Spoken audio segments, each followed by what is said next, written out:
এই গণভোট নিয়ে এতই সমস্যা এই স্বরাষ্ট্রমন্ত্রী, ওনার যে এতই চুলকানি হইতেছে, মানে চুলকানির মতো উনি ওষুধ পাচ্ছে না। আপনার এত মাথা ব্যথা কেন গণভোট নিয়ে? আপনি তো নিজেও অবৈধ যদি আপনি গণভোটকে অস্বীকার করেন। আপনি আপনার ওই যে আসনটা ছেড়ে দিয়ে আপনি বাইরে এসে মিডিয়াকে বলেন না যে গণভোট এটা অবৈধ। এই গণভোট নিয়ে এতই সমস্যা এই স্বরাষ্ট্রমন্ত্রী, মনে হয় যে ওনার যে এতই চুলকানি হইতেছে, মানে চুলকানির মতো উনি ওষুধ পাচ্ছে না। 80% থেকে 70% হয়, 70% থেকে 69% হয়, উনি শুধু কমাচ্ছে। আর আপনি কি দেখতেছেন না যে আপনার প্রধানমন্ত্রী আপনার পাশে বসে, যেখানে উনি নিজের মুখে বলছে এই নির্বাচনের সময় যে আপনারা 2টা ভোট দিবেন, এক গণভোট, এক হচ্ছে জাতীয় নির্বাচনে আপনারা যাকে এমপি হিসেবে নির্বাচন করতে চান।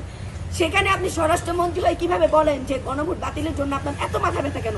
আপনি বলেন সংবিধানে গণভোট অ্যাড করা যাবে না। আগের সংবিধানে যদি সংসদ আপনি চালান, তাহলে আপনারা সবাই অবৈধ। শেখ হাসিনা বর্তমানে বাংলাদেশের প্রধানমন্ত্রী, শেখ হাসিনা কোন রকম কোনো পদত্যাগ করা নাই।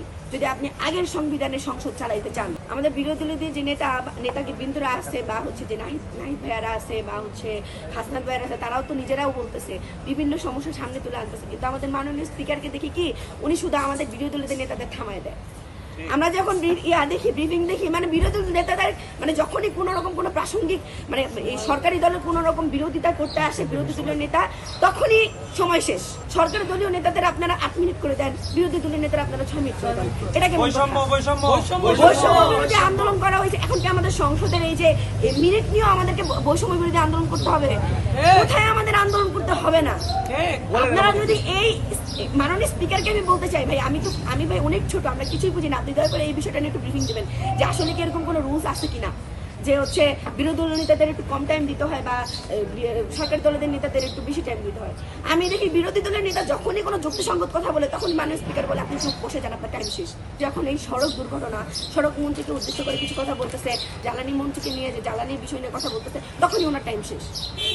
নাহিদ ভাই কিছু বলতে গেলে ওনার টাইম শেষ, মানে হাসান ভাই কিছু বলতে গেলে ওনার টাইম শেষ। সব মিলে মানে আমরা যেটা বুঝলাম যে আমরা বাক স্বাধীনতা হারাই ফেলছি। যেখানে সংসদ সদস্য বিরোধী দলের নেতাদের বাক স্বাধীনতা নাই, সেখানে আমরা তো তুচ্ছতাচ্ছিল্য একটা মশা মারছি। মাননীয় স্বরাষ্ট্রমন্ত্রীকে বলবো, আমরা অন্তর্বর্তীকালীন সরকার থাকাকালীনও তাদের বিরুদ্ধে অনেক কথা বলছি। এমন না যে আমরা শুধুমাত্র আপনাদের বিরুদ্ধে কথা বলছি, আমরা একটা প্রেশার গ্রুপ।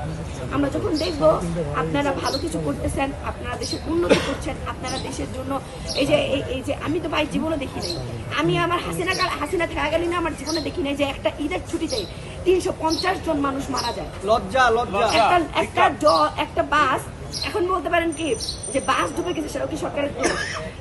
আপনাদের দোষ আমরা বলতেছি না, আপনাদের এটা সিস্টেমের সমস্যা, আপনাদের নিরাপত্তাজনিত সমস্যা।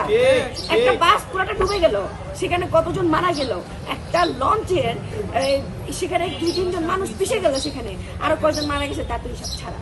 একটা ট্রেন 2 ভাগ হয়ে গেল। আচ্ছা ট্রেন, এটা আপনারা কি এই নিরাপত্তাজনিত সমস্যাগুলো কি নোটিস করেন? আপনারা গণভোট নিয়ে পড়ে আছেন কেন? স্বরাষ্ট্রমন্ত্রীর কথা থাকবে হচ্ছে দেশের সার্বজনীন কথা নিয়ে, উনি গণভোট নিয়ে পড়ে আসছে। ওনার গণভোট ছাড়া কোনো কথাই নাই।